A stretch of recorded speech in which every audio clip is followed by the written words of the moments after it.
This review is about the replacement rollers for various dishwashers. I purchased it for my Kenmore Elite dishwasher.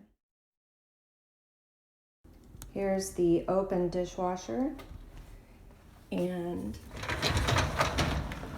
the rollers that I purchased came in a set of 4 of these, 2 on the left side, 2 on the right.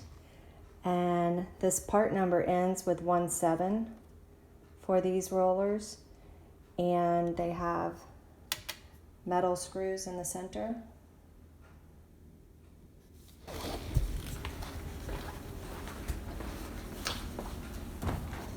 And that's what the inside looks like. Now, this piece, the plastic piece, is about 3.5 inches tall by 5 inches wide. The first set that I purchased ended in part number 16, and it was not working correctly because when I slid the rack into the dishwasher, it sat too low and the rotating wands were hitting the bottom of the rack.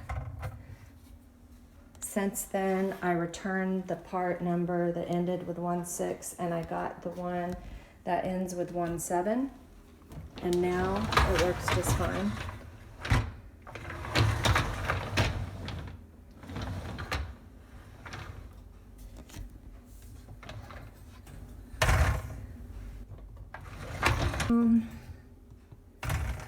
But you can see the little one here is not having any issue. So these rollers, I'll put the entire number in the review, but these numbers end with 17.